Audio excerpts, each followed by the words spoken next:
This is the Son of the Law podcast.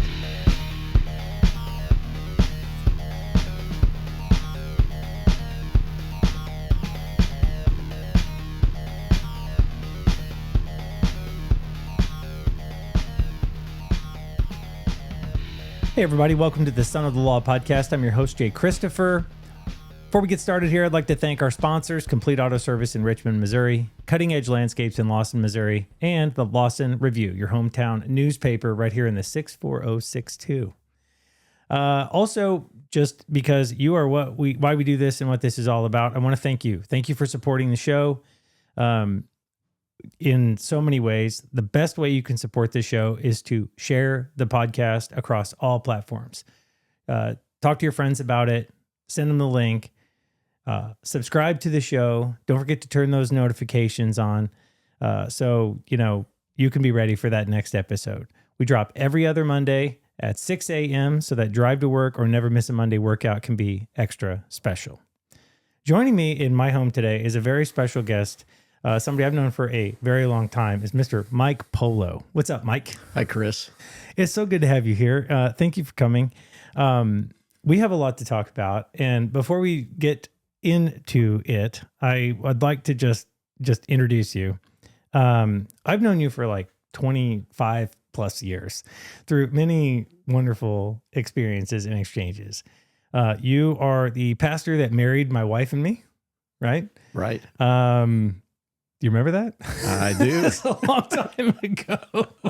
That's a long time ago. I think your dad thought that we were going to burn something down. Yeah, there were so many candles and all kinds of stuff, and oh my goodness! I said your dad. I said I meant Carissa's dad. Oh well, yeah, it was a unique setup for sure.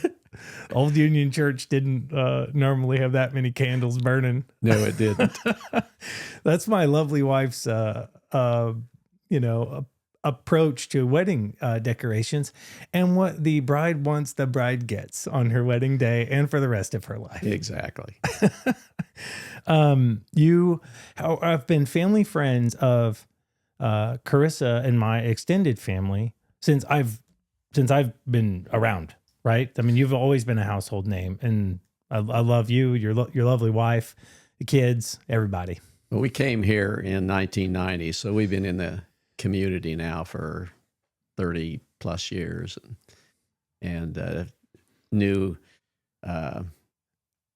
Chris's family from the first moment we were here, basically. That is amazing. Well, and it's interesting too, because you get to know somebody kind of in the role that they do, right? I mean, people know you as a pastor. But I got to see you as a family friend.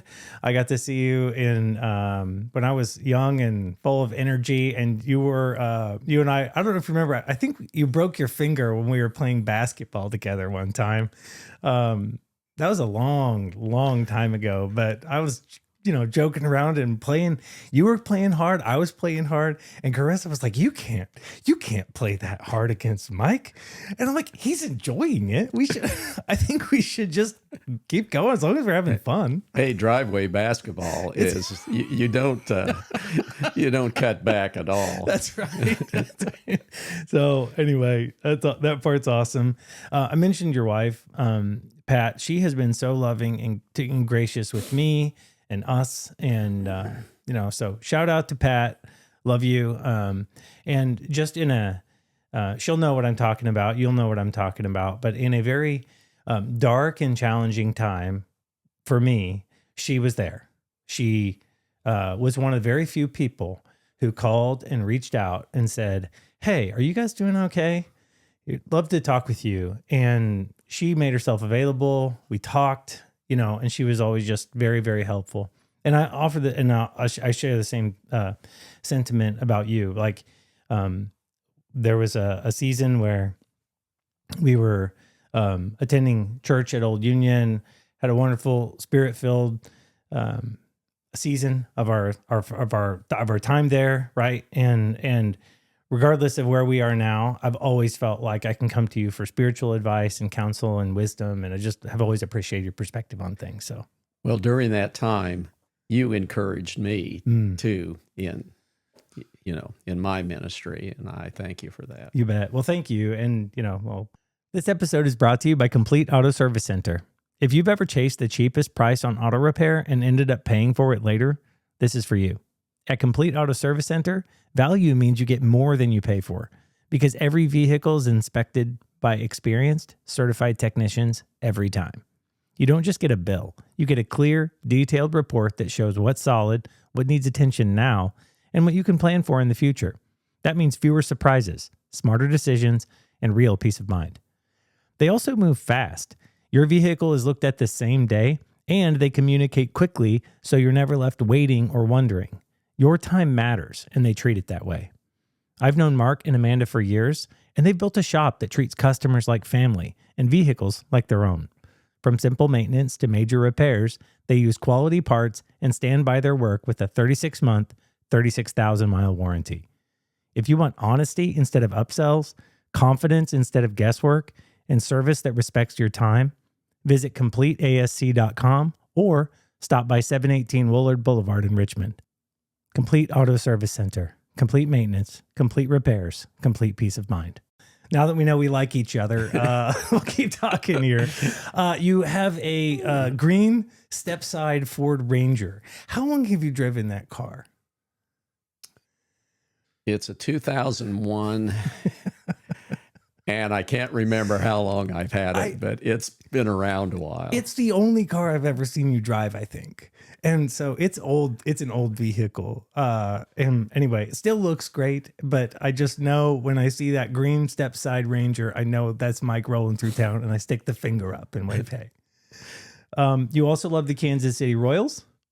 I do. Yes, I want to know more about your experiences, but you really know somebody is a Kansas City Royals fan when your church gets you some experience at a training camp or something like that. You did that, right?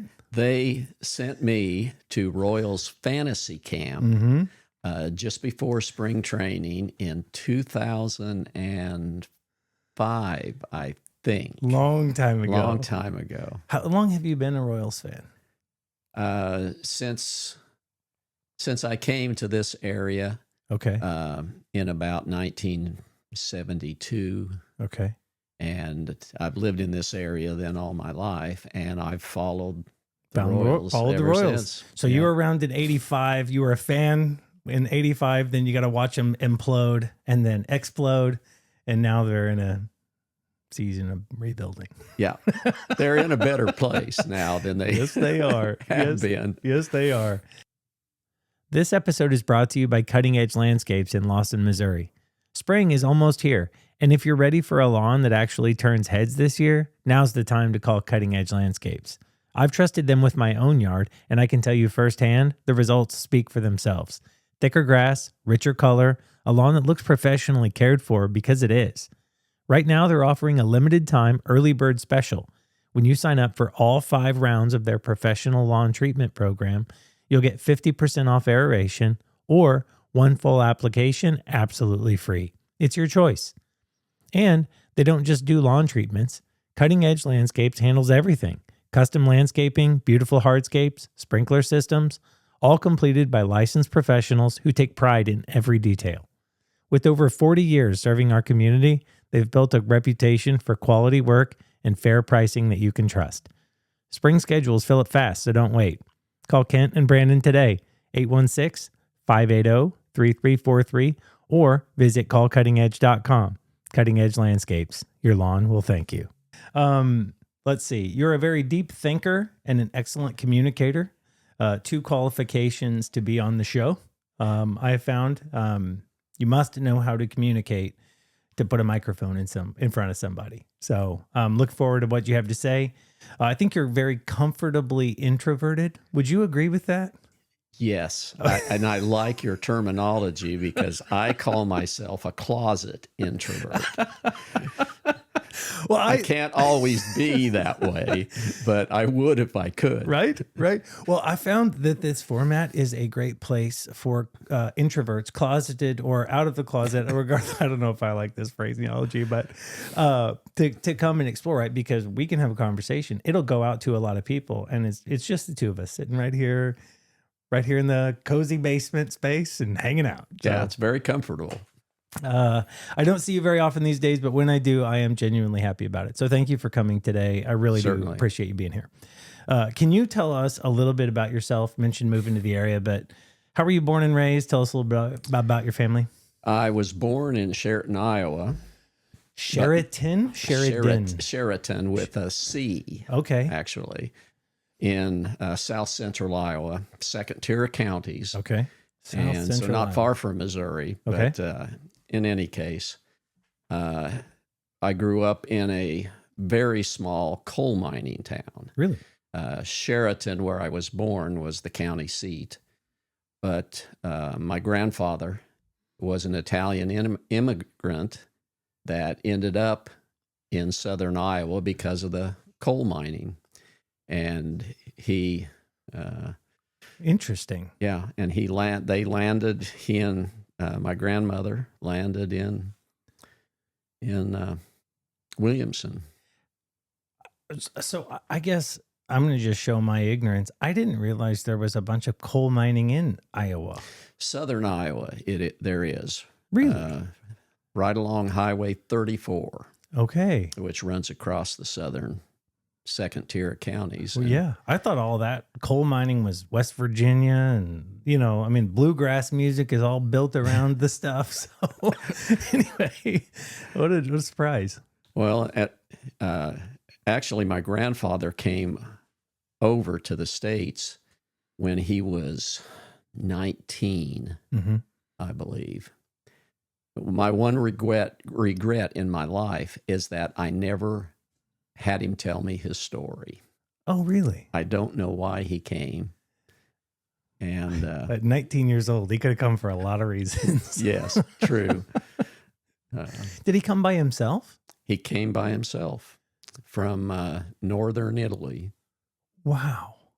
And not long after he came, he joined the army. Mm-hmm. And serving during World War II, but he joined and came in at the end of the war, so he never saw any combat. Okay. And so he really wasn't in there very long before the war ended. And Incredible. So have you been back to Italy to see where the family hails from? no, I haven't. Not a world traveler? I am not a traveler at all, let alone I'll take world. the Midwest. Okay, yeah. So born and raised Sheridan, Iowa, grandson of a coal miner. Were you pressured to move into the coal mining operation? No, not at all. Okay. Not at all. My dad was a welder Okay. and welded for a local manufacturing company, and then spent 30 plus years at John Deere plant in Ottumwa, Iowa. Okay. Well, anybody, they may not know coal mining is in the Midwest, but we recognize green tractors. Exactly. So is that your brand? Are you a green tractor man still? I have one, but I'm not sure I have a great loyalty to any brand. Well, I've learned you just pick the color, right? If your dad was a certain color, the sun doesn't usually fall too far from that There tree. you go. Okay. And your mother? She,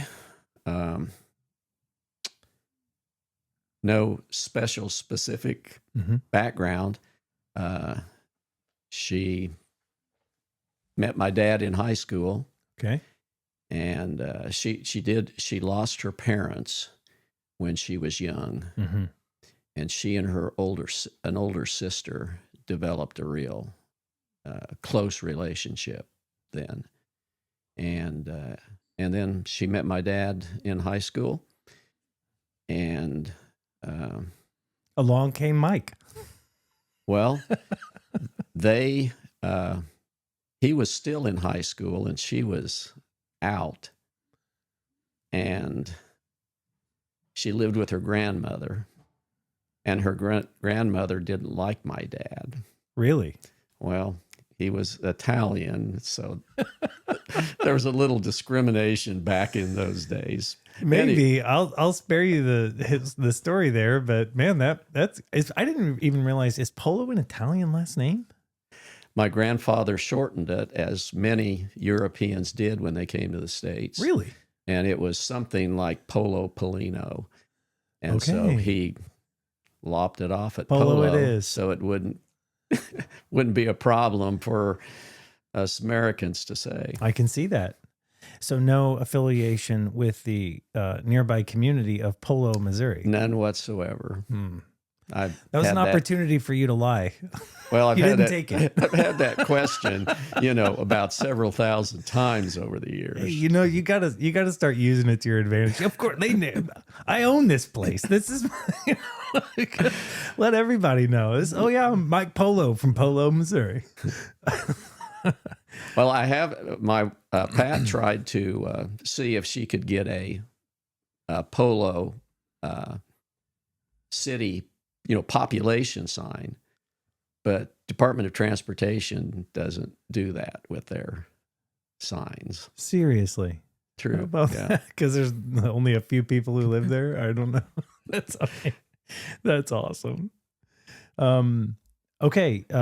So then you born and raised there. Yes. And moved to the area in 75. How old are you? I am 73. 73? Yeah. You don't look a day over much younger than 73. Well, I would not have ever thought that you were. I would have thought you were in your late 50s. So that is crazy. Well, you I look wish great. I felt like I was in my late 50s, but Tell me about that. What hurts? we don't have time for that. So. I know. Oh, that's awesome. Okay, so you're in your 70s, moved to the area in the 70s, right? You've been in the area since 75, you said. So what have you been up to since then? I pastored in Richmond, Missouri, which is just down the road from Lawson, and I was there 15 years. And then I got a call from Old Union Church, which was a rural church near Lawson. And I accepted pastorate there in 1990. And I've been around Lawson ever since. That's crazy. Yeah. And you officially retired from Old Union a few years back now. Yeah, I officially retired in 2020, but I had stepped down as lead pastor and was an assistant and associate. And did supply pulpit preaching. Yeah, and then I retired, and now I'm back preaching and pastoring again. Still doing it. You can take the man out of the preacher pulpit, but you can't take the pulpit out of the man, I think. It's something like that. Yeah. Whatever it is, I'm not very good at retirement. So that's good. I've said for a long time, I'm going to work till I'm dead. I don't know if it was John Piper or whatever. They're talking about like how dangerous the thought of retirement really is. You work so hard for a legacy your entire life, and then you hang it up for walking on the beach and collecting seashells. That doesn't speak my language. Yeah. So doesn't sound like it speaks yours either. No, doesn't appeal to me. Can you tell us about your family? I have my wife, Pat, who you've already celebrated. Celebrated. Happy That's to a do good it again. word, because Happy to do it again. She is to be celebrated, and I married way above my pay grade. I love that. We call that out-kicking your coverage. There it is. I did. And and she's been the rock and love of my life. We have 3 children, 2 boys and a girl in the middle. Awesome. And we have 9 grandchildren. 9 grandchildren. And 3 of those are adopted by my oldest son and his wife. Really? Were they adopted from? There's twins who are, there's 16 now. Oh, wow. And they got them at birth. Really? Uh-huh. Oh, my goodness. And American descent or foreign? Just no American descent. Okay. Yeah. Yeah. We had Austin and Heather Johnson on, and they had a passion for international adoption and kind of talked through their process and everything like that. And so the local adoption is a whole nother ball of wax, but got them as babies, huh? Well, they actually became Polos, I think, 18 months later. Okay. So Got to they work were- the process. Was it start off as a fostering situation? Not really. The Mhm. intention was always for them to be adopted, but the government has to vet you. Yep.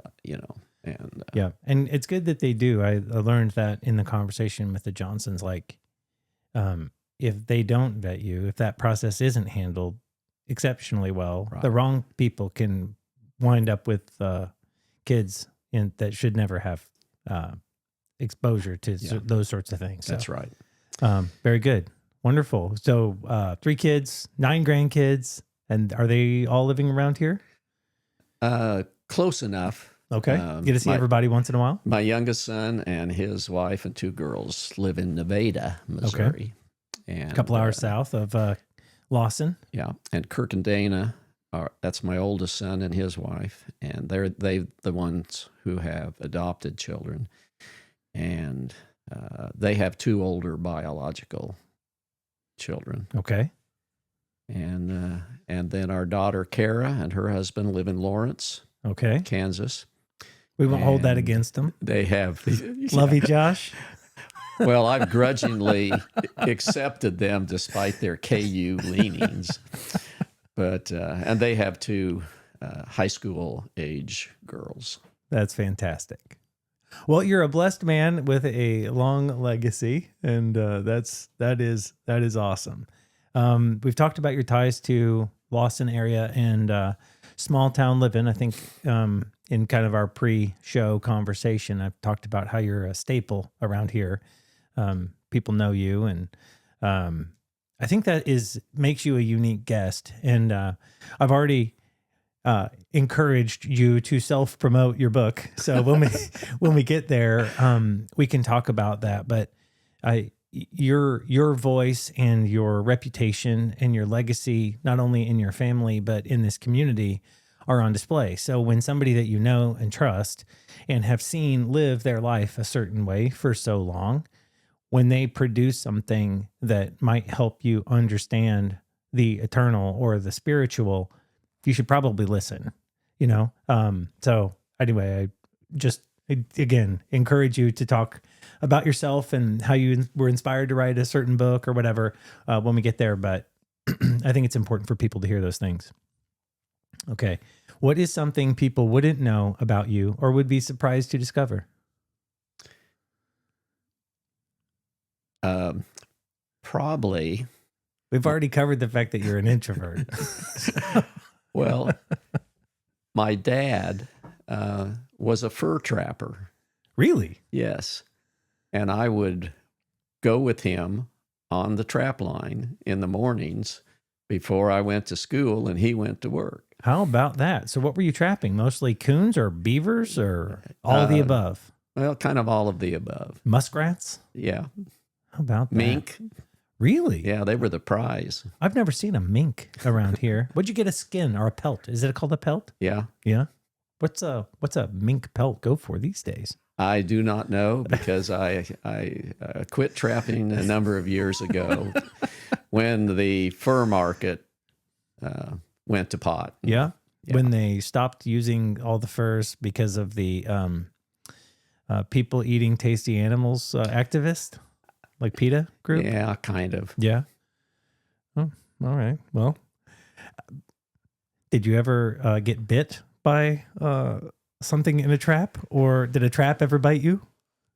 Well, I've been bit by a trap, but I never had an animal. Well, let me take that back. I know there's a story here, Mike. I will pull it out. Let me go back to my days as a kid. My dad decided it was a good idea to raise mink. Oh, Oh yeah. And there was a big. Why would you trap it when you can just grow it? There was a big local mink farmer who helped him get started. Really? And so, as son of the mink farmer, I've been bit more than once by a partially domesticated yes, animal. They are impossible to domesticate. And they have sharp teeth. And they absolutely do. That's amazing. Well, that's definitely something I didn't know. So anyway, very good. Okay, we've gotten to know you the traditional way. Now, in a more atypical way, let's run through some rapid fires. This episode is brought to you by the Lawson Review. Since April 8th, 1881, one thing has never stopped in Lawson, Missouri: the local newspaper. From the very first printing of the Lawson Gazette to today's Lawson Review, this is the county's oldest newspaper with uninterrupted publication. Generations have lived it, written it, and read it week after week. The Lawson Review isn't just news. It's school events, local sports, city decisions, community voices, and the stories that may not make the big city headlines, but matter most right here at home. A subscription is just $29 for 1 year or $51 for 2 years. It's an affordable way to support local journalism and stay connected to your community. Contact the Lawson Review at lawsonreview@gmail.com. Visit at 405 North Pennsylvania, Lawson, Missouri, or call 816-296-3412. The Lawson Review, your hometown paper, yesterday, today, and tomorrow. As a Royals fan, what is your walkout song? You're up to the bat, bottom of the ninth, 2 outs, bases loaded. You're down by 3. And this song comes on when Mike Polo steps up to the plate. It would be the theme song to The Natural. The Natural? My favorite sports movie with Robert Redford.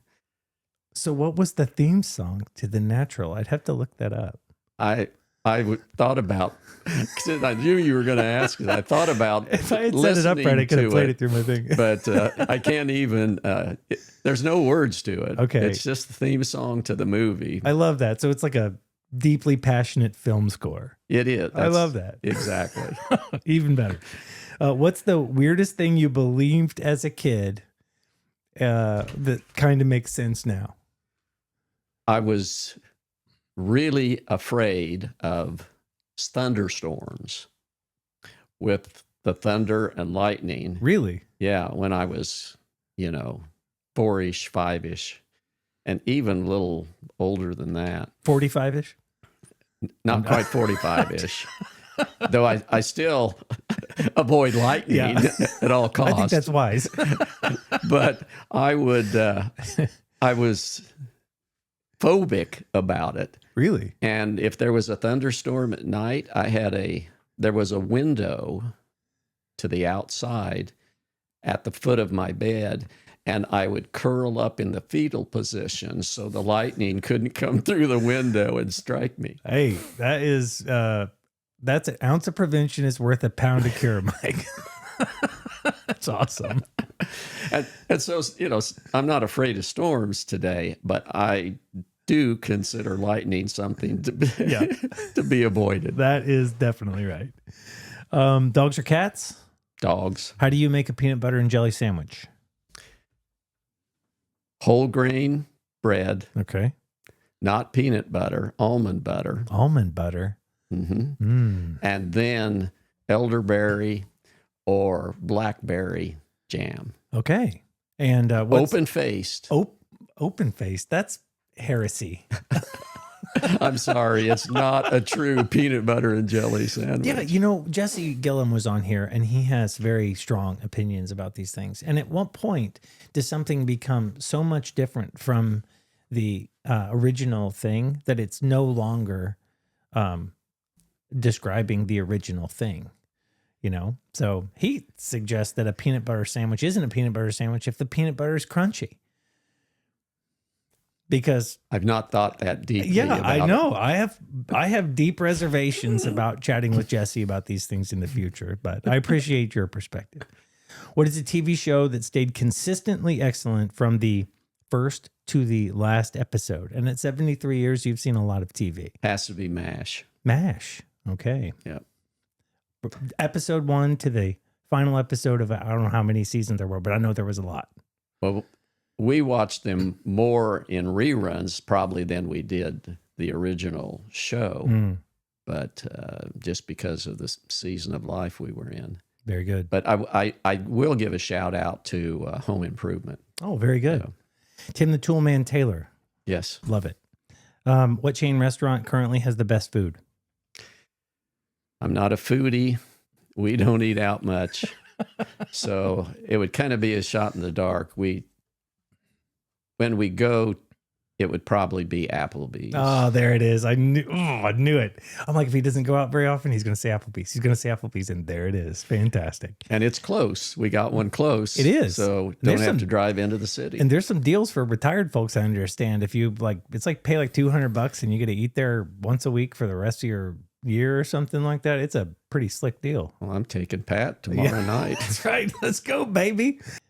What is your greatest accomplishment? And this question comes with a bit of a backstory. In our most recent episode with Mark and Amanda Guy, we give people an opportunity to ask a question for the next guest that they will not see, and so they don't know who it is and whatnot. And this was their question for you. I would say marrying Pat. How about that? And a boy. And raising children. Mm. And then as a side note, writing a book. Okay. Yeah, that's a unique perspective, right? You have that bride of your youth who encourages you in many ways, and then you flourish with her, and then she's encouraged you, and your life experiences have given you a platform to share your experience with others. And our children have been nothing but a blessing to us. Mm-hmm. Yeah, they're wonderful, and grandkids have a way of pulling the blessings out of those kids too, don't they? Yeah. Yeah, my dad says it's the best. You don't, you kind of spoil them and send them home. What question do you have for our next guest?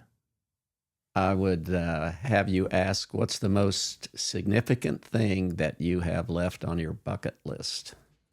I love that question. I'm going to write that down. Significant. What's yours?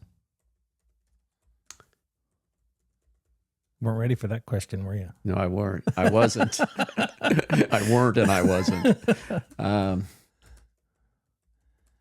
Because the next question is, when are you going to do it? I don't know. I won't put pressure on you. Yeah. If it comes to you, let me know. Okay, I will. You've done a lot.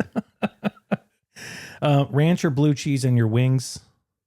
I don't eat wings. No wing. I just don't. Okay, we're gonna have no negative reason for it. Yeah, we're gonna have to end the conversation right there. How can you not eat wings? Not even a boneless wing? Do you like chicken nuggets?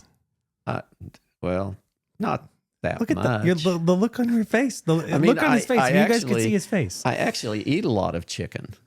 Just not the nuggets. I know. We eat a lot of tenders. Okay. I love it. I love this. Thank you. It wouldn't be ranch or blue cheese anyway. It'd be barbecue sauce. Okay. He's a barbecue sauce nipper. Yeah. Even better. Even better. What is your favorite song? So Will I. Oh, okay. It was a song. Contemporary Christian song.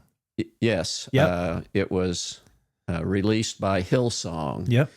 In about 2017, and there were 3 male songwriters who collaborated to write it. Okay, very good.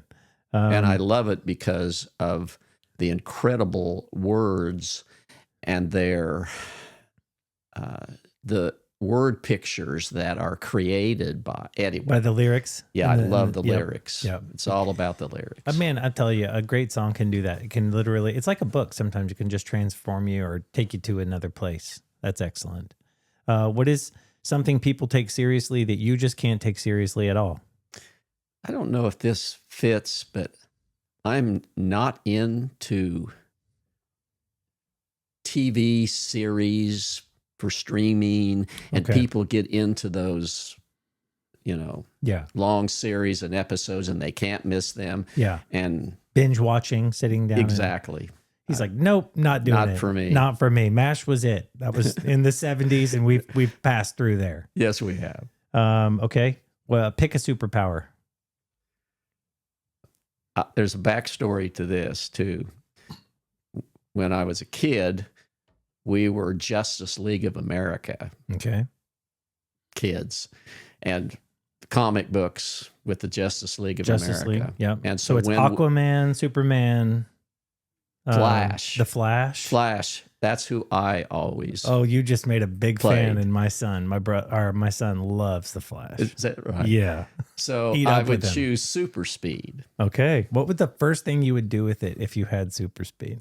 I would race the speeders on Sylvie Road and run by them. That's awesome. It took me a while to think through that, but That's awesome. Oh man. Okay. What is something you're 100% sure about that you might actually be wrong about? I do not have an answer. Don't have to an that. answer? I don't. I even tried it on my daughter, and she wasn't any help. Yeah, I thought about this one when it was coming out. I'll probably delete this one because I was like, I had one at the time and I didn't write it down. And so I was like, oh, that would be the example, but then I've forgotten it. So what's the strangest compliment you've ever received that you're still thinking about? I really don't have one. No? I just don't. No. You've not received a compliment? I've received a compliment or two over the years. How many? Oh, very good. Hey, let's transition here. So talking through, well, first of all, I would just like to say we're equal opportunity, adventurous here on the podcast. You all tell me something that you're passionate about or interested in, and I will try to make that happen. Right. I had somebody reach out via social media this week, and they were talking with me about a local family who has recently decided to sell everything, and move to a foreign place for the sake of ministry. And when I say they're selling everything, it is everything. And they want to be done and gone by later this summer. Really, really impressive story. So like, yeah, will you reach out to them and see if we can do it? So I did. And at some point, I think they'll be on. Similar story here. Conversation with Jesse. I got so much positive feedback on our approach that they're like, we want more of that. We want to talk to people in an unfussy way about spiritual things. And that inspired me because you're like, and initially I'm thinking, well, if you want to talk to people about spiritual things, you really don't need to look any further than the local churches. But there's a gap there. There's people who listen to the show who are, I would say, call themselves spiritual people who know that there is a God and that God does exist. And at the same time, they haven't necessarily made the jump for whatever reason, we'll leave that there. But I found this to be a unique platform to share information about Christianity that can give people an opportunity to consider some things in a way that doesn't have the pomp and circumstance of a traditional worship service or whatever, if you will. So just through that episode and that feedback, here you are. So thank you for accepting the invitation. Certainly. I think to just address what you're saying is that religion gets in the way of a lot of people Mm-hmm. really seeking and getting to know God. And Can you explain that? Like what when you say religion gets in the way, as somebody who pastored for 50 plus years, what does that mean? Religion gets in the way. the practice and the tradition and the rigidness of it. And do this, don't do that, thou shalt not. Yeah, and that, but also just not presenting the faith and what we believe in a contest that people can respond to and think through and listen. The religion thing turns them off.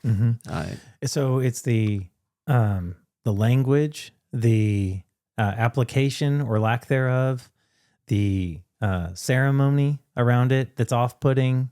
Yes. Many other reasons, right? Right. I mean, as churches, we have to have structure to function, but it can't be the main thing.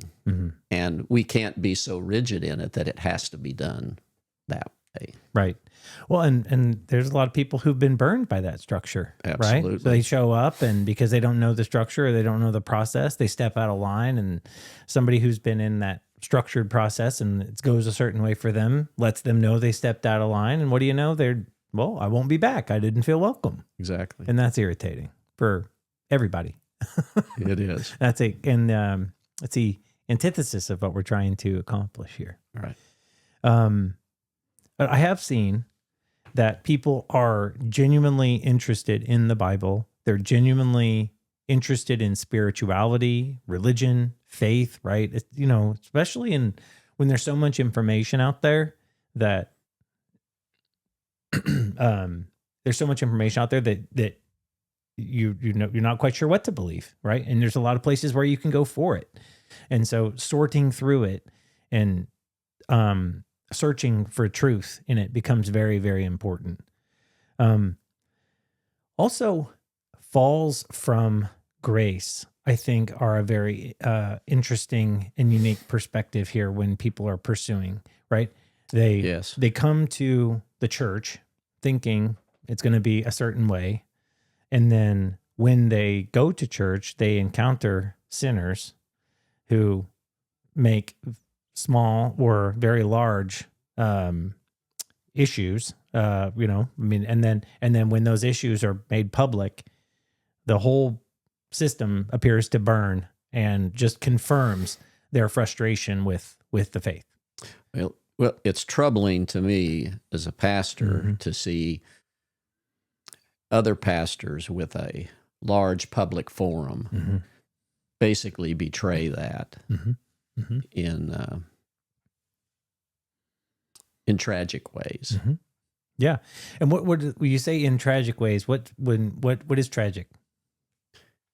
Does damage to things that are really important and probably turn many people away from the Christian faith or faith at all. So it could have impact tragically on your family, and it could also impact tragically on your fellowship. Yes. Yeah. Agreed. There is a widely quoted phrase, I think, just as I Googled it, because it was a part of a DC Talk song when I was a kid. It's a famous quote from Brennan Manning. The greatest single cause of atheism in the world today is Christians. Those who acknowledge Jesus with their lips, then walk out the door and deny him by their lifestyle. That is what an unbelieving world simply finds unbelievable. And I don't know. I just take that to heart. And again, I kind of come back to what we talked about before, right? In your book and your suggestion to push it. You've lived a lifestyle that has matched your belief for as long as I've ever known you, right?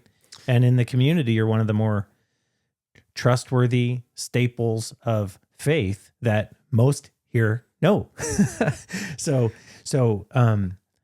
if they're going to know people by their marks, right? And if an unbelieving world finds it unbelievable that somebody who would claim Christianity wouldn't live that way, you give us a bit of hope, right? You're living a way that is God honoring, and as a result, we should listen. Well, it's what I try to do, and Amen. I'm far from perfect, but I can't imagine doing something that would betray the Savior and the people that I've tried to help and lead and point to Jesus. Yeah. Well, we'll pray for you in the sense that you never do, and and praise you in the sense that you've been a great example to me and others. Let's reflect as this episode is being recorded before Easter.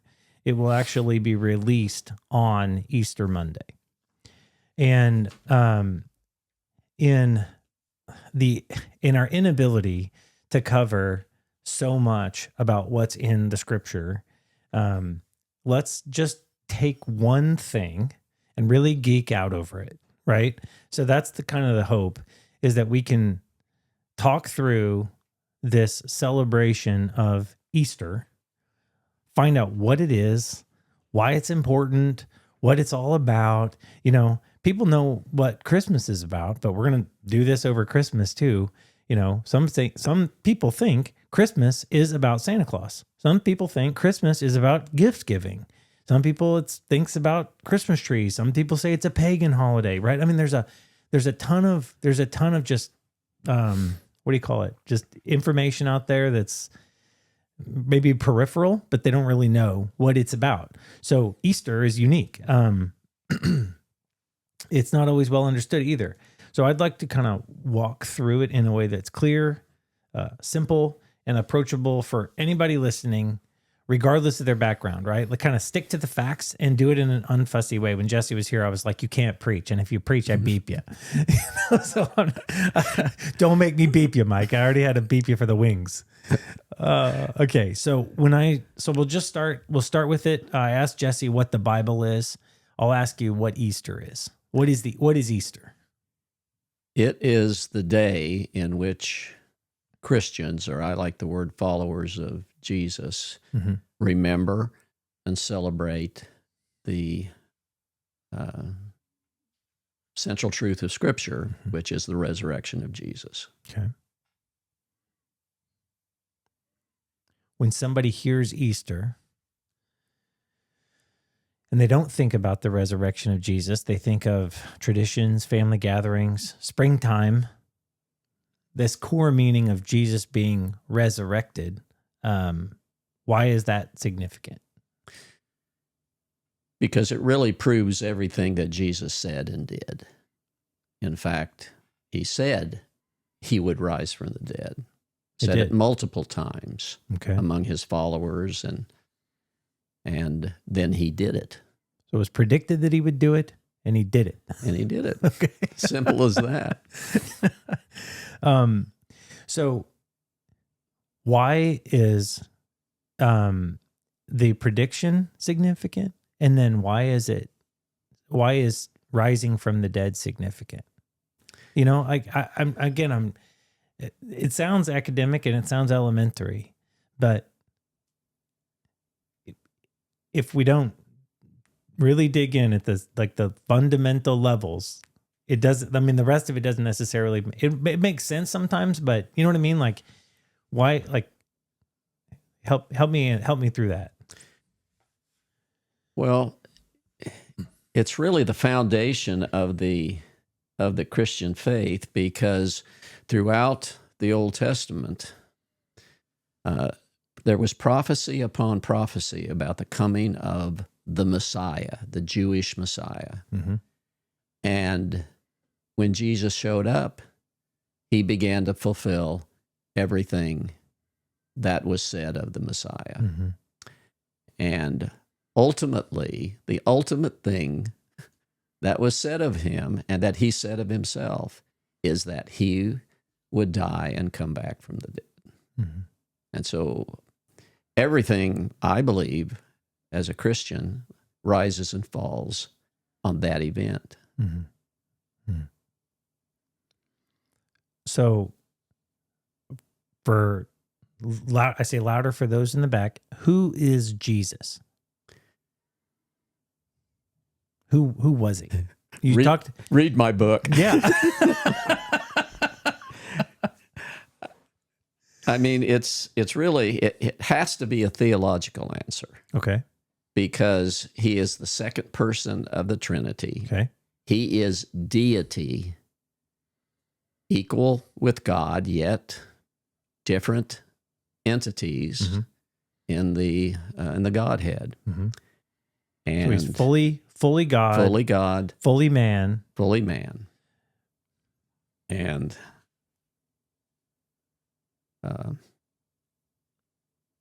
not quite sure where to go from there. Well, I mean, that's the nature of the reason we're getting together, right? These things are very confusing. So we talk about a prophecy in the Old Testament, right? A long time, just to do it in an unfussy way, a long time ago, somebody said something would happen, right? That's a Yes. prophecy. And lo and behold, that thing that somebody said would happen, happened. And that is amazing. Well, it's impossible for humans to do such a thing. And so this person, this God, interacted with the world in such a way that there was a prophecy given and a prophecy fulfilled in Jesus. Hundreds of them, Hundreds, really. in fact. Somebody's counted them up. Yeah. I don't remember, but it's a lot. So it's not just one. It's not just one prophecy, Right. Okay. And it was by many people, many prophets, over a long period of time. Like you said, that's why it's called the Old Testament. It was a long time ago, Right. and So to fast forward through all the prophecies, there was a prediction that a Messiah would come, a savior. Jesus was that savior, which is why we celebrate the Messiah coming, that Jesus that was born at Christmas time. Right. Then 33 years later, he died. And so approximately. Approximately 33 years later, he dies. And 3 days later, he undies. He is unalived and realived. That's a good way to put it. Okay. So that unaliving and realiving process is Easter. Yes? Yes. Okay. So the period of time between Easter Sunday and the week prior to, otherwise known as Palm Sunday, there is a term called Holy Week, right? Yes. And we're in the middle of that right now. Right, yeah. As this is being recorded, we're in the middle of Holy Week. So what is Holy Week? Can you walk us through kind of like the events of Holy Week that make it so holy? Sure. Let me make it I'll make it simple. Yeah. And That's the plan. That's the plan. What's called Palm Sunday occurred the week before the Jewish Passover. Okay. At that time when Jesus actually on that Sunday, and I can't go into the details, people have researched it and done the calendar math. Okay. Though I trust that Jesus knew when and why he was coming, but he came that specific Sunday to present himself to the nation of Israel as their Messiah.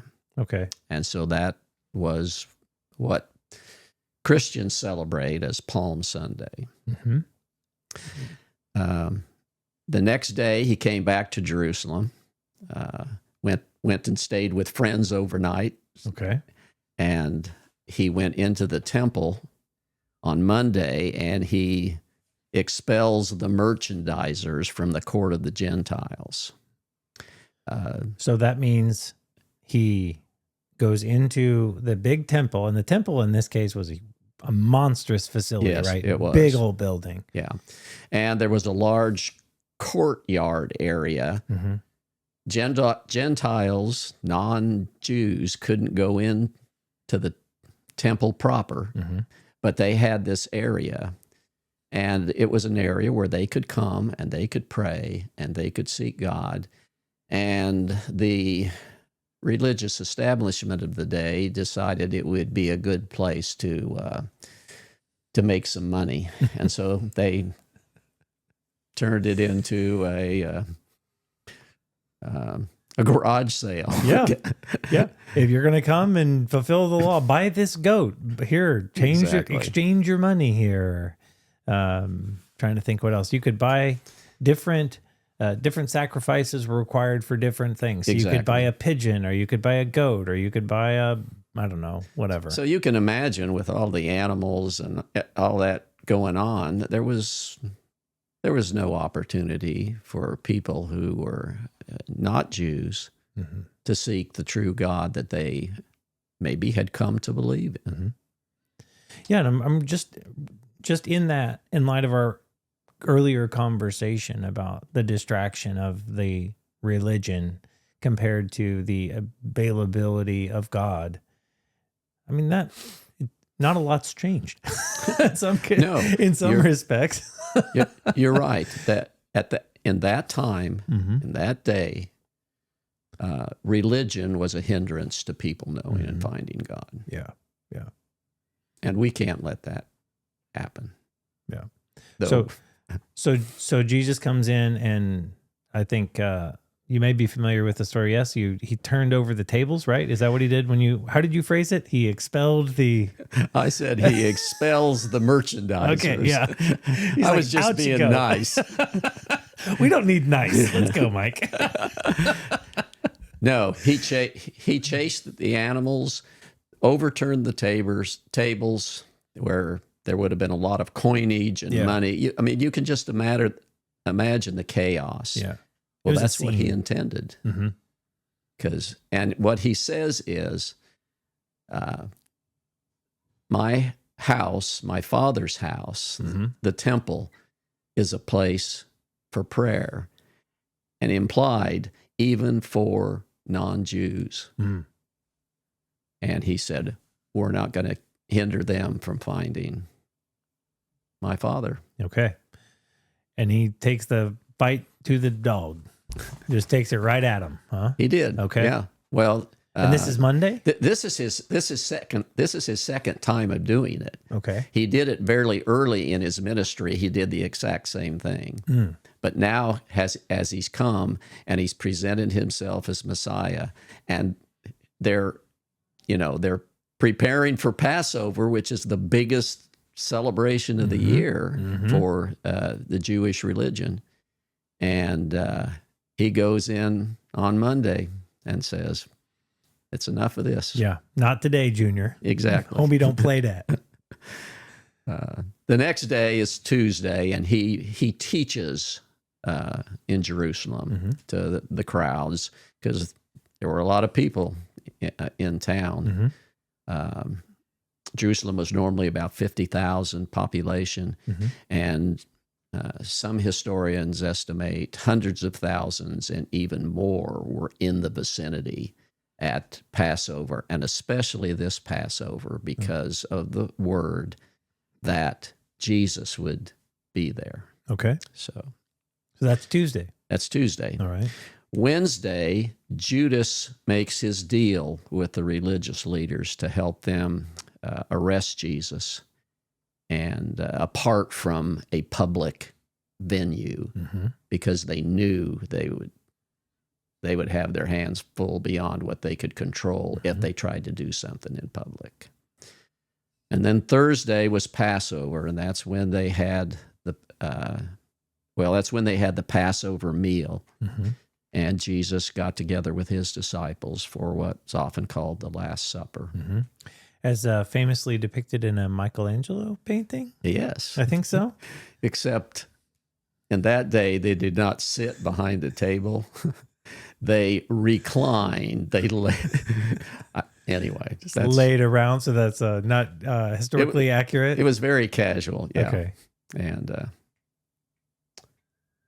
And then later on that Thursday night into Friday morning, he prays in Gethsemane, takes his disciples there. And Gethsemane is a place? yes, it was, quote, a garden, or Gethsemane really refers to a wine press. That's the literal rendering of the Hebrew. And Jesus apparently went there with his disciples with some regularity. And, well, it was there then that Judas comes with the temple guard and the religious leaders, and they arrest Jesus and take him into custody.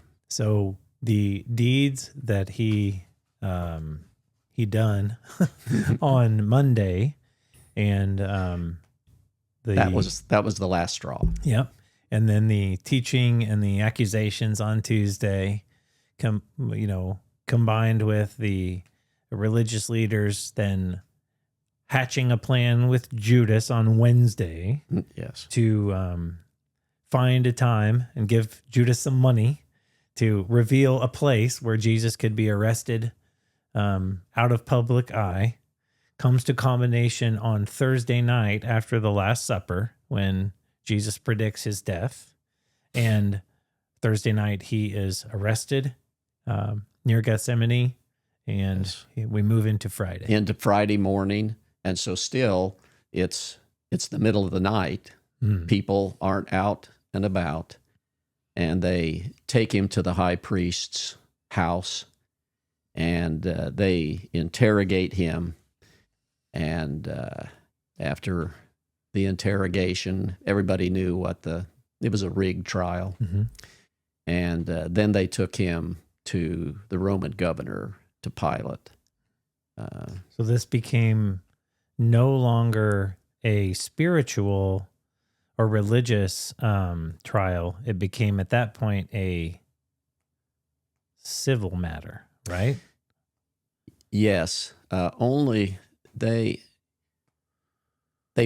probably would have found a way to do it on their own if they could, but they didn't want to get on the bad side of Rome. And so they had to have Rome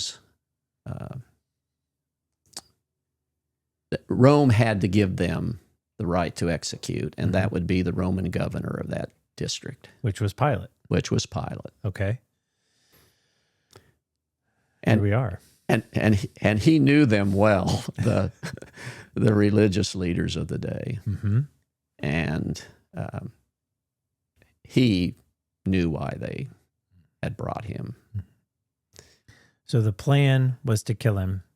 They devised that plan, they executed that plan, and they brought it to Pilate to help facilitate that execution. Yes. And you still have, I really think you have to still realize it is still very early in the day on Friday. Okay. And so I believe the religious leaders gathered a lynch mob of their choosing and brought the people in to the palace where Pilate lived. Yeah, I'm glad you said that, because in my research and in my study over the years, I found a lot of chronologically carefully worded, what do you call it, when you qualify something before they're like, okay, I'm going to tell you this, but I'm going to put it in, US days, not Jewish calendar days, because technically Thursday night was Friday morning because the day began at sunset. Exactly. Right. Yeah. So Friday morning could have been midnight of Thursday night, 1 a.m. Right. Yes. And so this situation with Pilate happened actually in the cloak of darkness. Yeah. I've heard said by Christians that the same people who wanted to make him king on Sunday now had gathered to call for him to be crucified. I don't believe that's the case at all. Interesting. I believe the religious leaders have gathered together, probably paid people to be their mob to call for Jesus' crucifixion. And still, again, it's there's not much going on in the city. People are, probably still sleeping. Mm-hmm. Mm-hmm.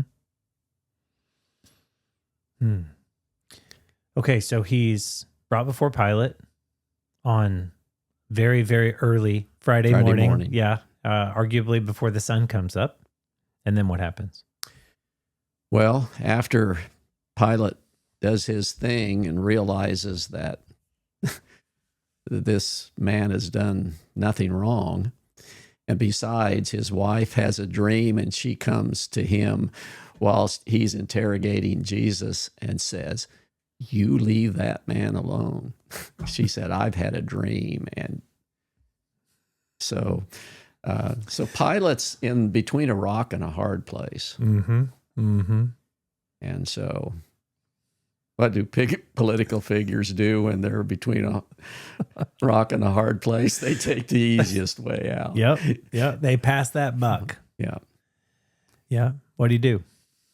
Well, he at that time, it was traditional for him to release a prisoner that the Jews would, who maybe thought was wrongly in prison, and so he thought, I'll get past this, and so he got the worst criminal that they had in prison, and said, "Hey, I'll let him go." You think I think he probably should have got somebody a little less tainted, but in any case, he offered Barabbas, his name as the Gospels, and they say no. And what I find most interesting about this is the people, when and the priests, the religious leaders say the same thing. And when Pilate asked, "What should we do with Jesus?" and they say, "Crucify him." And then they say this. They say, "Let his blood be upon us and our children." And they actually gave expressed loyalty to Caesar. What no Jew would ever do that. And I mean, it's just it's just a bizarre environment at that time. Yeah, that really made no sense in light of the of Jesus and their hatred for him as really their Messiah. right. But they rejected him. So, quick summary: the pilot, the area commander, civic guy, a Roman, he says, "There's two people here on trial. Custom tradition says I'll let somebody go that the Jews think was wrongly accused." So he tries to trick the people, or they probably he may have offered him because they could do something, something to get rid of him. Yeah. Anyway, that's speculation. Yeah. So you think that the story would be that the Jewish people would recognize the injustice of what they were about to do to Jesus, but when they say no, in mob-like fashion, we want Barabbas, release him, and he is. I think it talks about how he even killed people. Like he was really a bad person. Yeah, he had been involved with a riot and an insurrection, and in which people were killed. Yeah, and so Pilate doesn't understand these people, right? And so then that same religious leading mob in the crowd where Pilate's standing before, they incite the the public cry for Jesus's blood.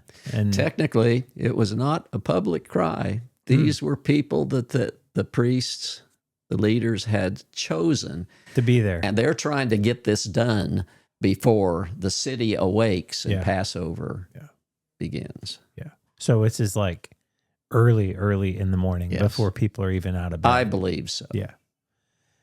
Seems reasonable to me. And so he is sentenced to death in that proceeding. Yes. Pilate issues the crucifixion edict, Mm-hmm. and then he washes his hands of it because he says this is an innocent man. Mm. And who? Which really means nothing because he is he still allowed he it to sent happen? him to die. Yeah. So, Yeah. Okay. So then, why was he crucified? Or how was he crucified? Maybe I Well, should say that.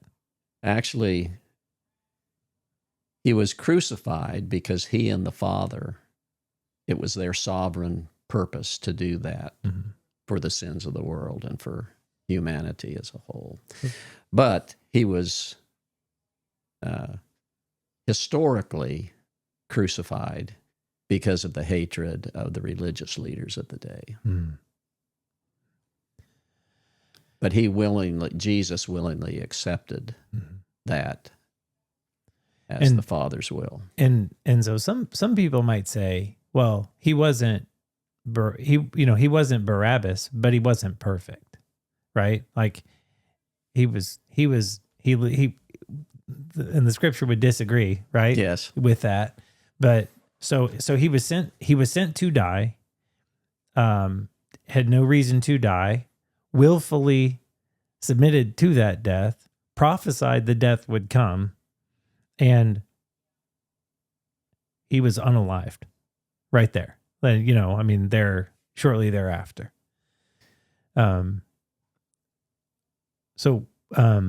What is the significance of his death? Well, for sin to be atoned for, Paid for? paid for, and God's justice to be satisfied, because it must be for him to remain God, there had to be a death. Mm-hmm. And that death had to be a perfect person, a perfect human. And make no mistake, Jesus was human. We mentioned that earlier. He was both God and man. But so the requirement of sin was a sacrificial death. And so, again, Jesus offered to be that. And willingly became the sacrifice for Yes. the sins of all the people. Yes.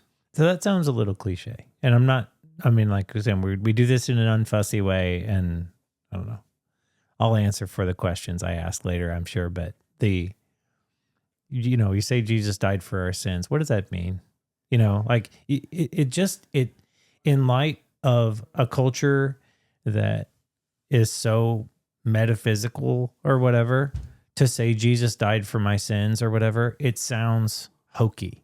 You know what I mean? Like you know what I mean? And then to talk about him willingly doing this or whatever, it still doesn't make sense. How, help me understand what dying for my sins actually means.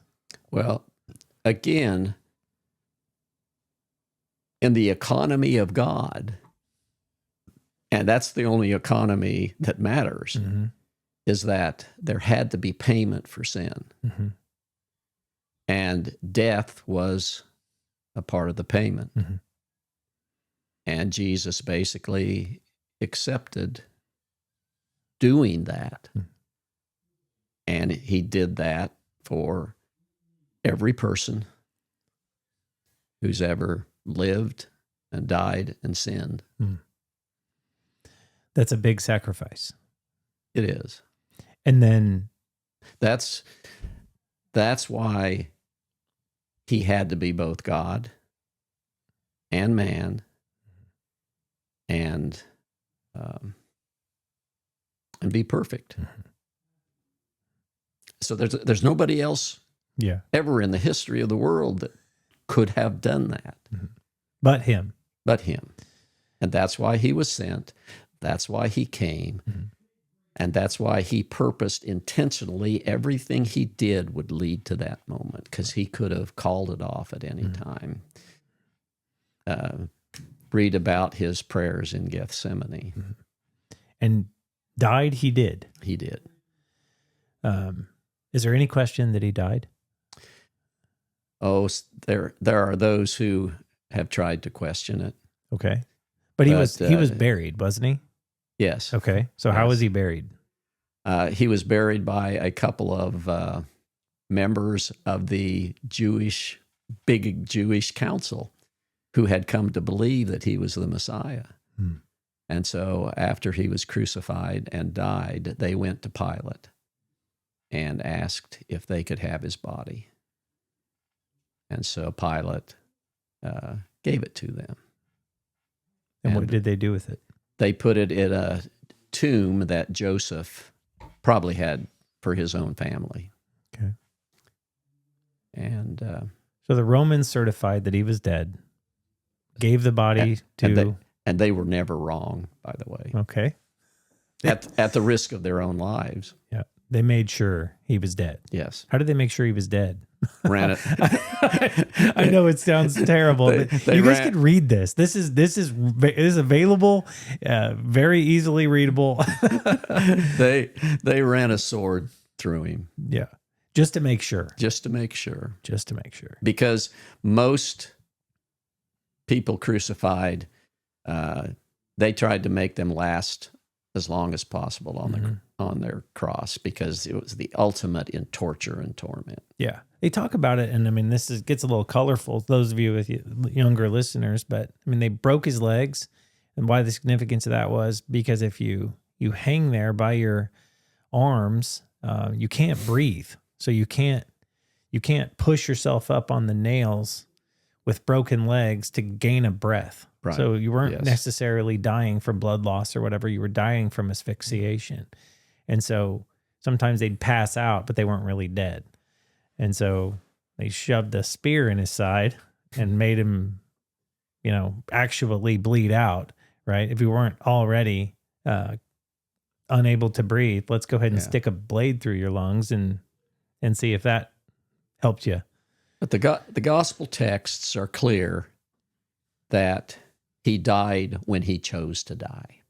When he was done with and I'll use a theological term, the redemptive work that he had been sent to do to pay for sin.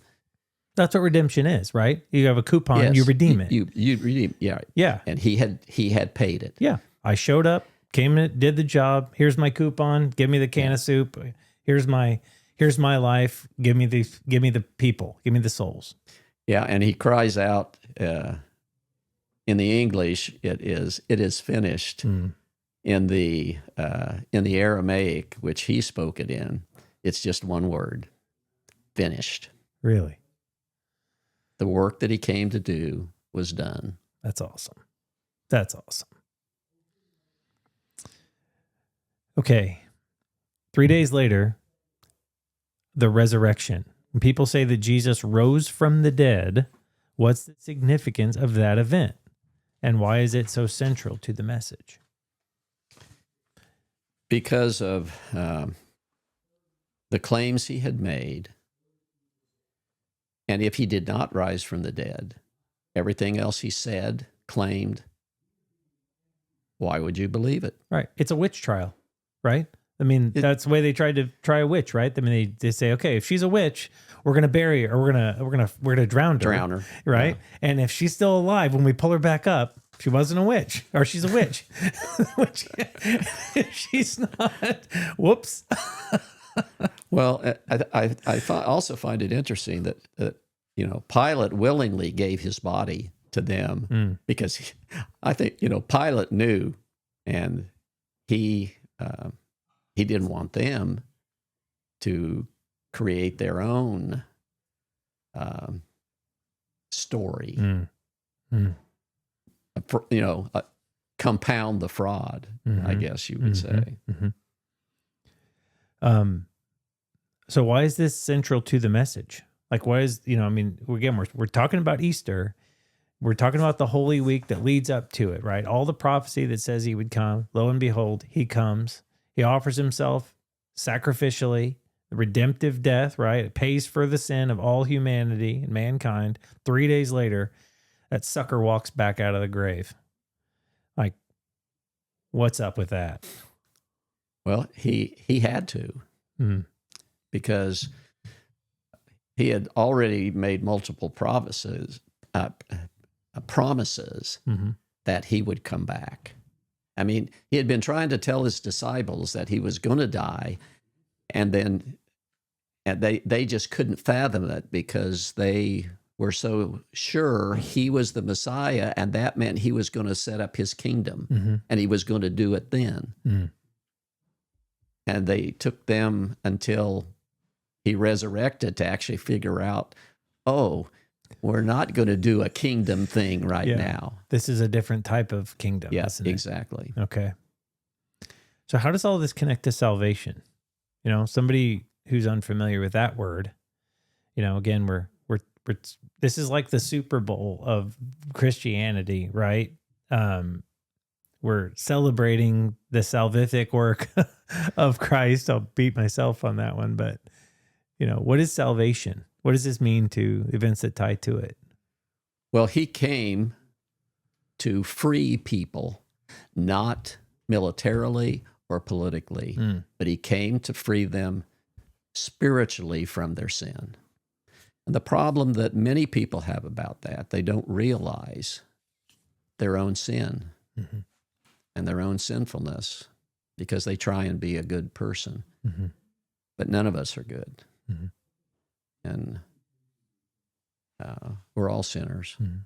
And you've been saved from that. So Jesus brought salvation from that sin. From sin and, yes, forgiveness and freedom from the punishment, because Jesus had took that for us. Now we just have to believe and receive it. Okay, so you've when I approached you about this, you were talking about something you like to do every couple of years, right? You've got this evidence of the resurrection, and you had 7 or 8 points. Can you just help us walk through the evidence that you have for this resurrection? Just point by point, just kind of talk through the significance of maybe a criticism of the way things were, and then the evidence why it can't be that way. Sure. You mentioned, on Easter, every few years, I share a message on the evidences for the resurrection.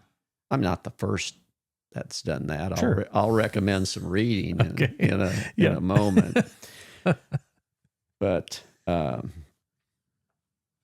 all 4 Gospels. What is a gospel? For those who don't know, Matthew, Mark, Luke, John, the first 4 books of the New Testament. Sweet. And near the end of their books, so to speak, of their gospel, they have some narrative about the resurrection. And so here in their writings, and let me assure you, this is not religious writing. They're offering history, because historical things are proved by eyewitnesses who saw it happen. Okay. So, any case, one of the first things, when there were some women who went to the tomb because they wanted to finish the well, they didn't embalm then, the wrapping of the body and the anointing of the body. And I don't know if they didn't believe that Nicodemus and Joseph were capable. We won't go there. These were the two religious leaders who took the body that you mentioned. Okay. Yes. So anyway, when they come to the tomb that morning, early in the morning on Sunday, they found an angel sitting on the rolling stone that covered the mouth of the tomb. Yeah. It's important, right? People think he was buried. It's not a burial like here in the Midwest where you're buried 6 feet under black farm ground and dirt. This was a very arid, rocky country. And so the tomb would have been like a hole dug out of a rock, right? Exactly. Hewn into a rock. Yeah. They stick this great big stone and stick it in front of it. I'm a little fuzzy on what the typical weight was, but I think they weighed about a ton, typically.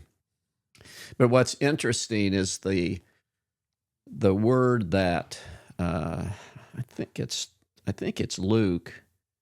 Anyway, uses the term that the stone was thrown. The word means hurled. And so here's what I envision. I envision the angels showing up, picking up the stone, and does a little bit of frisbee thrown off to the side. And then it says he sat on it. So it was kind of like emphasis. Yeah. Yeah. Like, you can't keep me out of here. You can't keep him in there. And humans didn't do this. Yeah, you can't. You can't pick up a 1,000-pound thing and chuck that. You couldn't do it. No so way. the removal of the stone is really quite compelling, I think. Yeah. And then the priests had taken guards, had guards set. I didn't say that right.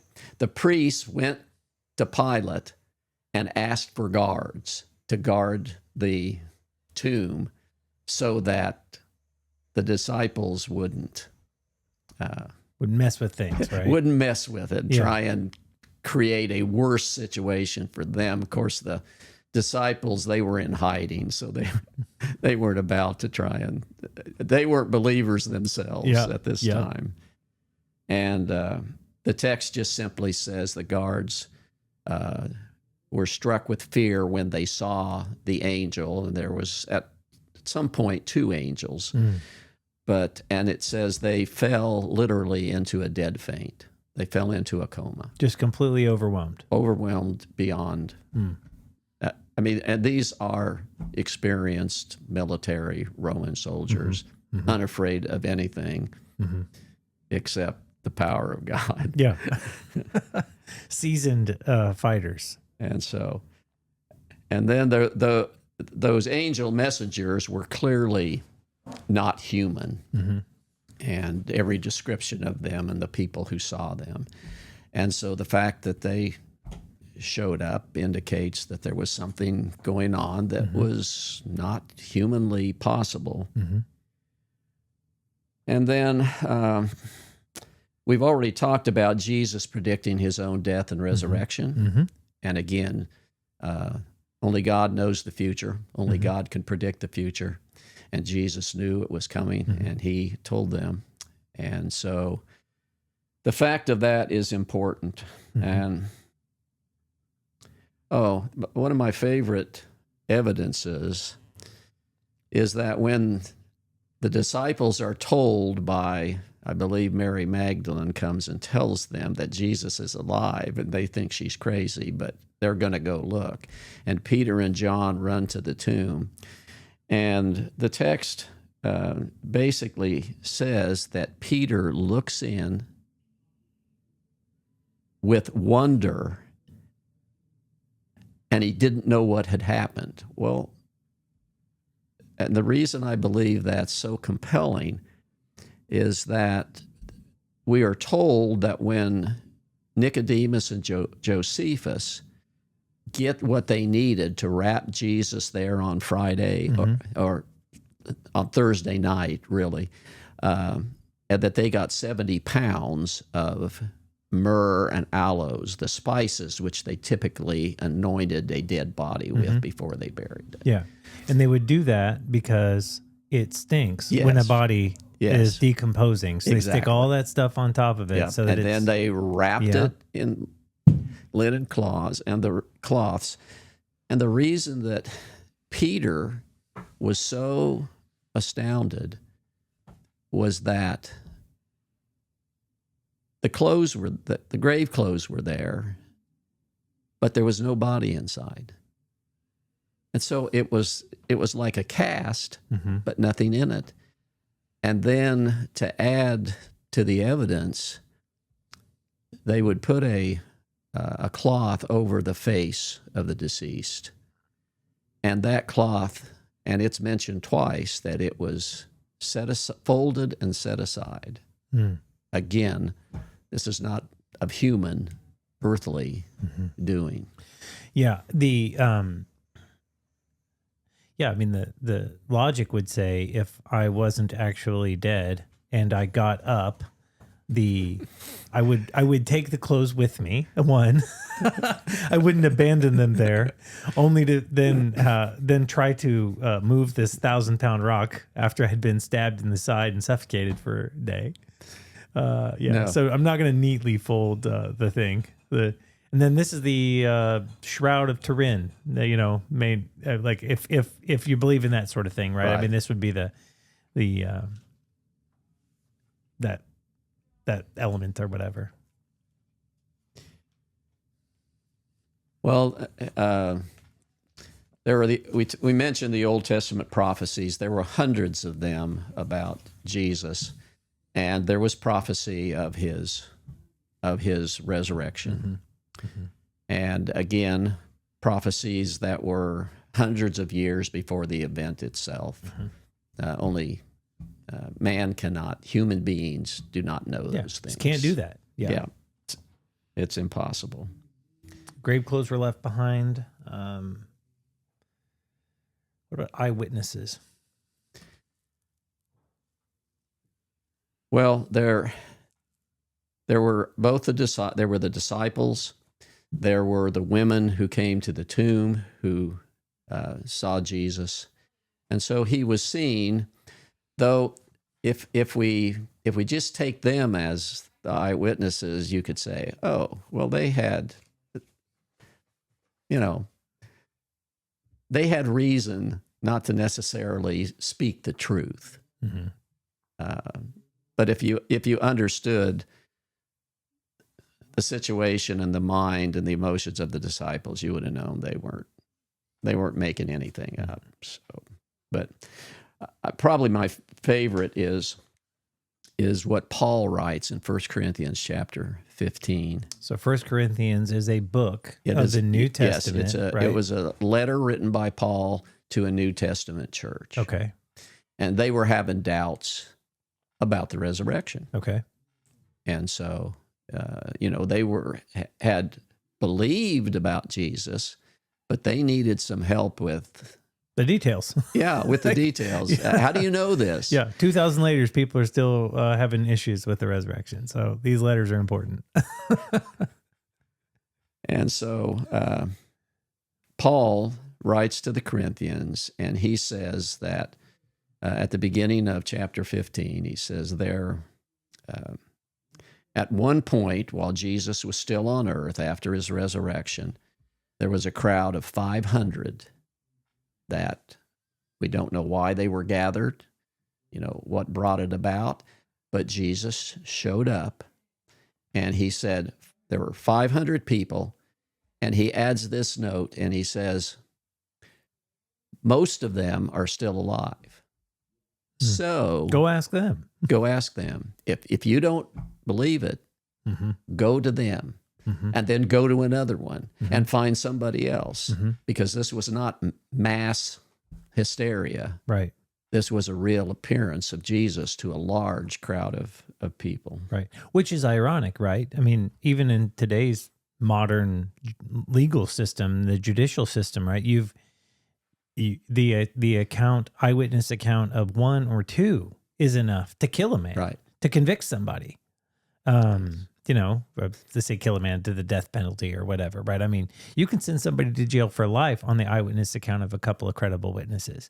Yes. And so here you are in this letter that you're talking about hundreds of people still being alive. You want to figure it out, go talk to them. You don't have to get it from me. And that's important. That there was mass eyewitness volume. It was not like a handful of people saw him, but he was seen again and again and again. And I think one of the most compelling things is that the disciples, after they had seen him, after his resurrection, and talked to him, and in essence got their marching orders from him, that they went and risked their lives to proclaim Jesus as the risen Lord and King. Nobody dies for a lie. And can you explain that? Maybe you could say one crazy person might do that. Yeah. But 11 men, along with other disciples, went and told the story at the risk of their lives. And did it cost them their lives? 10 of the original disciples were killed for their proclaiming of Jesus. Actually martyred for the truth of what they had witnessed and what they had experienced. Yeah. In fact, there's some quote history that Peter asked to be crucified upside down because he didn't deserve to be killed like his Savior. Yeah.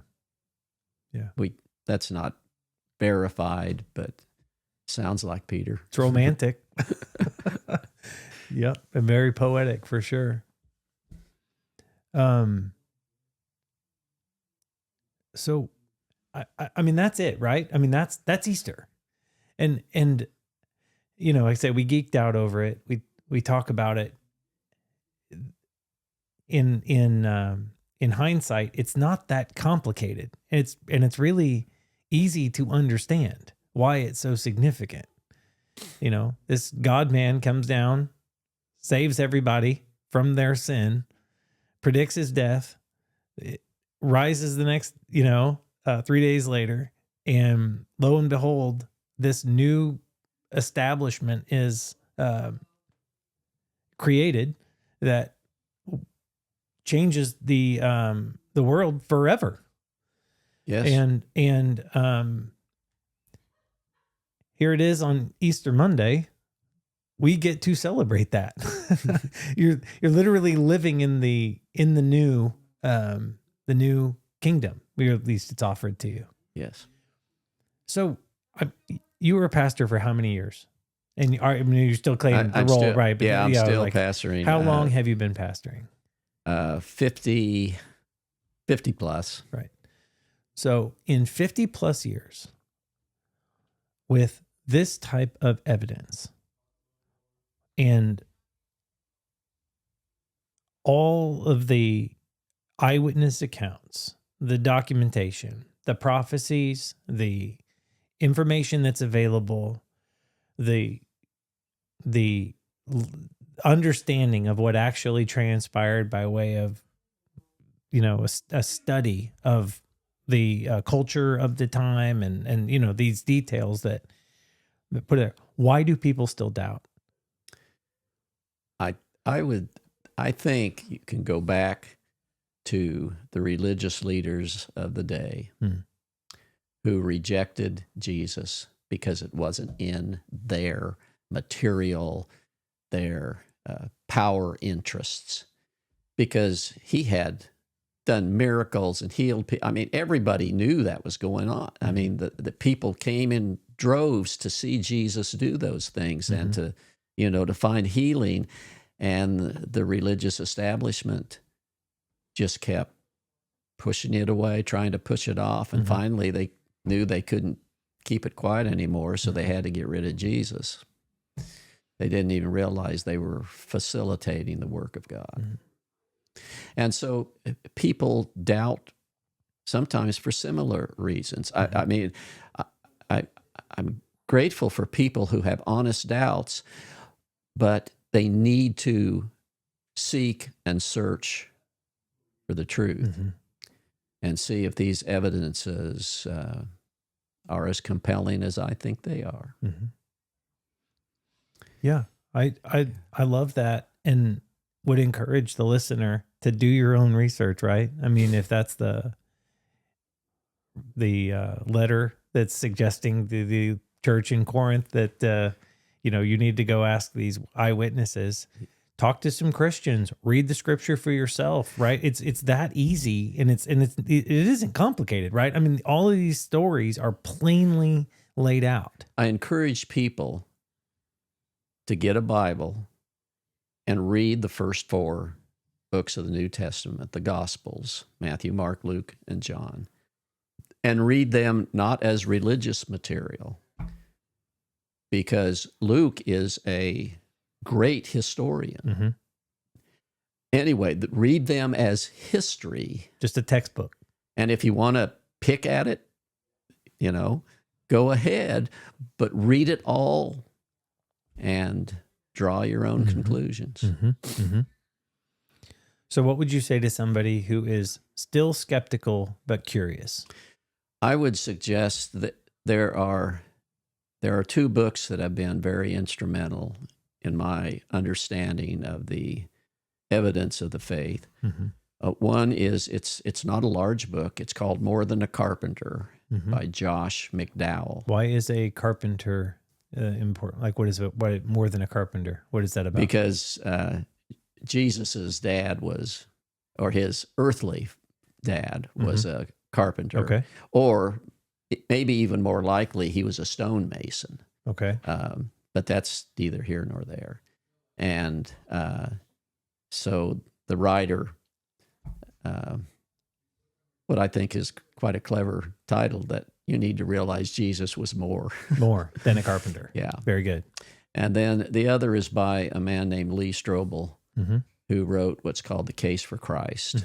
And I don't know, you may be familiar. I am. I've read that book, and Lee Strobel's actually been on the Sean Ryan podcast a couple of times, and I got to hear how that book came into, his eyes and his whole lifestyle before, and it's compelling. It was hard for me to read because I'm the analytical side. I mean, he really geeks out on the evidence and things of that nature, but he's an investigative reporter and reports it, like approaches it from that perspective, and it's incredible the way he concludes some things. And there's a movie by the same name. That's right. I never watched that. It's excellent. Is it? Yeah. Cool. Yeah. What point do we put your book in the list of things that local folks should consider unpacking? Well, if you're wanting to know more about Jesus, that's why I wrote the book, and I address some of the aspects of Jesus and who he was that even Christians overlook.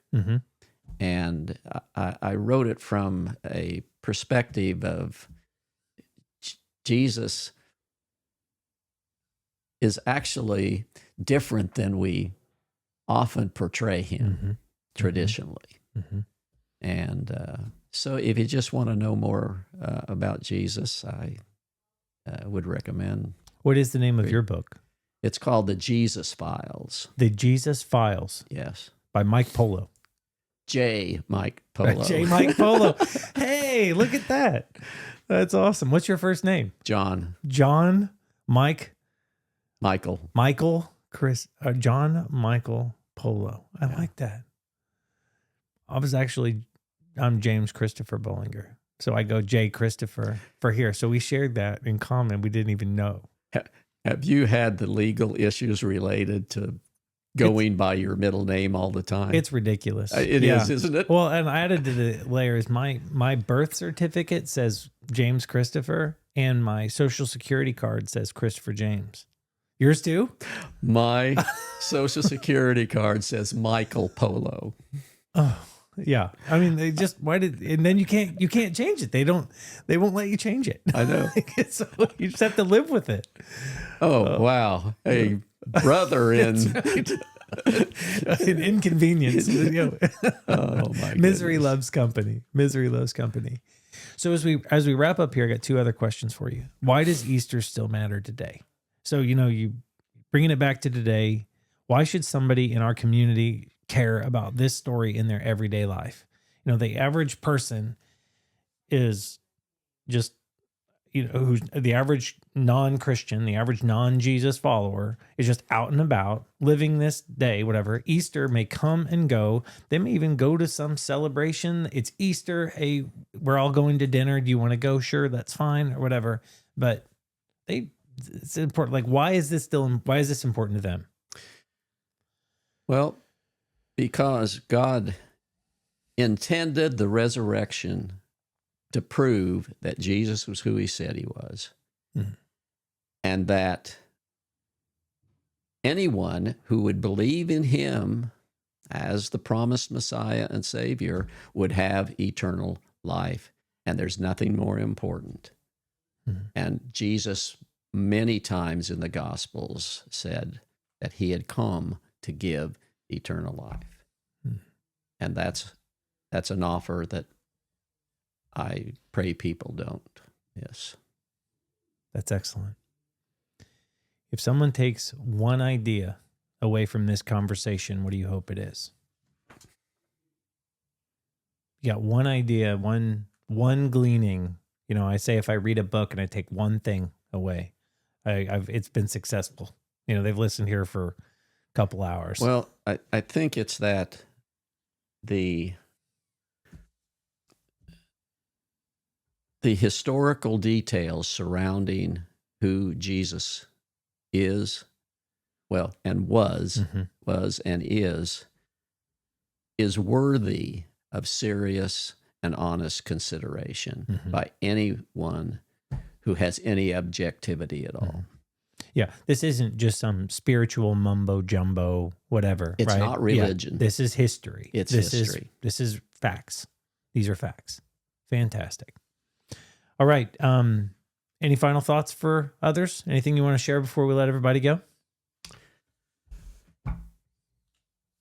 Well, I just encourage people to search and get to know the real Jesus. Mm-hmm. Mm-hmm. He's, changed my life, and what can anyone want more than a friend and a shepherd, which Jesus is, and the eternal life that he promises, because none of us are going to get out of this life alive. Yeah. Yeah. But beautifully said. Yep. Well, Mike, thank you again for being here. I really do appreciate you coming by, taking time out of your day to work things in. I know it's a busy week for you, but I've really enjoyed it, and I feel like we've accomplished what we set out to do. I hope so. Yeah. Thank you for having me. It's been more fun than I expected. I get that a lot. And I hope I'm glad to hear that. That's fantastic. That's good feedback. All right. We'll leave it there. This has been the Son of the Law podcast. Have a great day, everybody.